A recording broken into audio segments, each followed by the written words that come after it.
What's up guys, it's Fifa Chief here and welcome back to another video on my channel. Today we have for you some of the craziest position changes that are going to be happening going into FIFA 21. So if you are enjoying the content, please subscribe. Over 65% of you that watch my videos aren't subscribed and it helps me out a ton. Make sure to turn on notifications so that you can get all the up-to-date sniping filters, trading methods, and everything else we do on this channel. And please go check me out on Twitch. Going to be linked in the description, same as my YouTube name, just FifG49. We try to stream pretty much every day on Twitch, so please go drop me a follow. So with all that said, let's go ahead, let's jump right into this video. So if you don't know, we already did one video exactly like this, so we're bringing you another 9 or 10 players that have some nice position changes going into FIFA 21. So first player here, we're going to be starting with Bayern Munich, one of the best teams in the world right now, if not the best.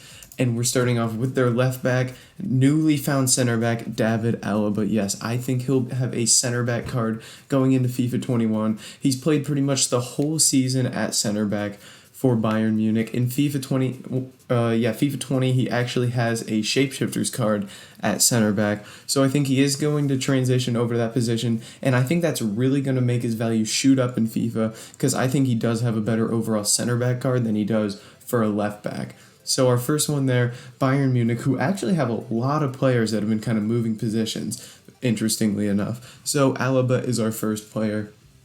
Into the next one, actually just got knocked out by David Alaba in Bayern Munich. We're going to be looking at a Barcelona player, Antoine Griezmann. Started out the year at center forward, and I think in FIFA 21 he is going to have a left wing card. I've also gone ahead and given him a downgrade from an 89 rated to an 88 rated card. He's had a terrible season pretty much, but just a one downgrade because, you know, settling into a new team.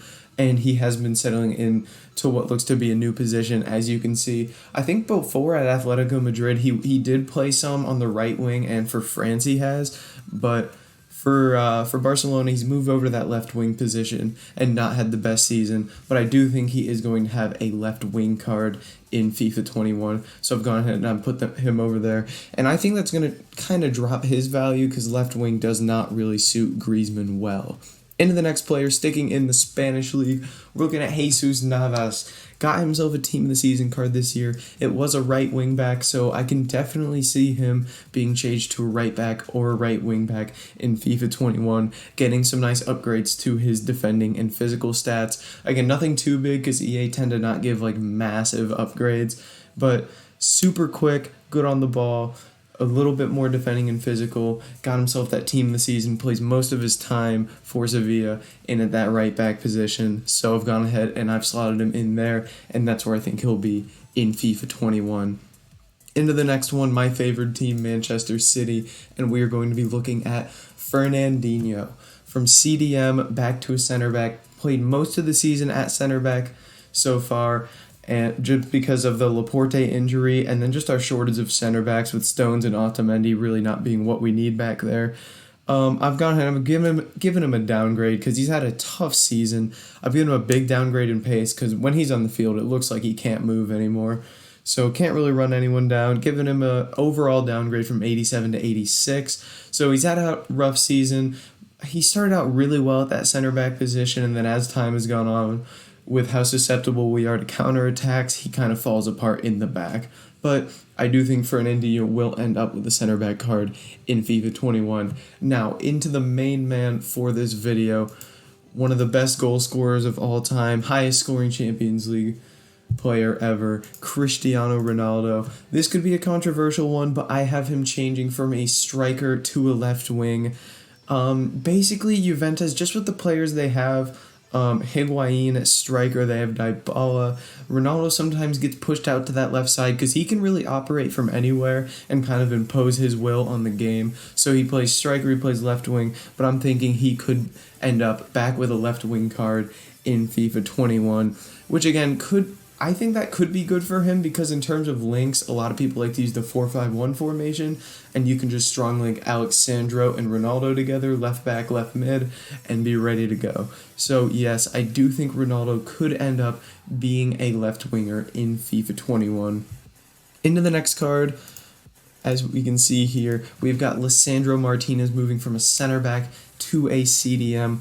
So Martinez has a Future Stars card and he has a Team of the Season card, which are both CDMs. So I think this one is kind of a lock. Basically all of his cards are CDMs other than his center back card. And I think he's going to be getting a nice upgrade because he's a young player that had a great season for Ajax. And I do think that he's going to end up getting himself that central defensive midfield card. And he's going to be a very, very good holding midfielder for the beginning of the game. For an Eredivisie squad or an Argentinian squad, he'll be fantastic and definitely a card to look out for to get himself a bunch of special cards in FIFA 21. Into the next player, we're going to be going back to probably the best team in the world right now, Bayern Munich, and we are going to be looking at Philippe Coutinho. Sticking with the 86 rated, but moving from left wing to cam. Another guy that got himself a Team of the Season card. It was a cam Team of the Season card. He plays most of his time for Bayern Munich in that central role because they just have wingers galore with Coman, Perisic, Gnabry. They just got attackers everywhere, Bayern Munich. And then Coutinho in the middle of the park for them, that number 10 position. He plays it well for them, gets a lot of goals, a lot of assists, and I do think he'll move back to a cam position in FIFA 21, which does favor people because he doesn't fare well as a left wing. He's very good as a central attacking midfield player, though, so I think that is a great position change for the community. Into the next one, a guy who's been on the rise this season. Here we go, Anthony Martial, moving from a left wing to a striker. I think this one is a lock as well, because that Manchester United team typically rocking Rashford out left, Greenwood out right, Bruno in at cam, and Martial at striker, playing most of his minutes up there. Having himself a nice little season, Martial playing really well in the Premier League, so he's looking to get maybe an upgrade. I think he'll stick 83, but I've seen a lot of people giving him an upgrade to an 84 rated card. But obviously he's already got a really nice card, good face stats, and I do think he'll be changed to a striker position, which is really good. Again, a nice position change. Into the last player for this video, a guy that I think is very underrated is Koke right here. He's usually a right mid, so I've got him being changed to a center mid, which is very, very good, just kind of for the community, the FIFA community. He just fits better in that central midfield position, and I have him getting upgraded from 85 to 86 rated. I swear, this is just one of those guys that when La Liga Team of the Season comes around, he's just a lock. He's one of those Ramos-esque guys that you just know is going to be in that Team of the Season every single year. So Koke moving from that right mid to that central midfield position, and he's honestly an underrated card in FIFA as well, not just an underrated player in real life. He's got good all-around stats, fits well in a midfield, and is not just your typical 86 rated fodder. I just think the pace turns people off sometimes. But guys, that's going to be it for this video. If you did enjoy it, make sure to like, comment, and subscribe, and I'll catch you in the next video.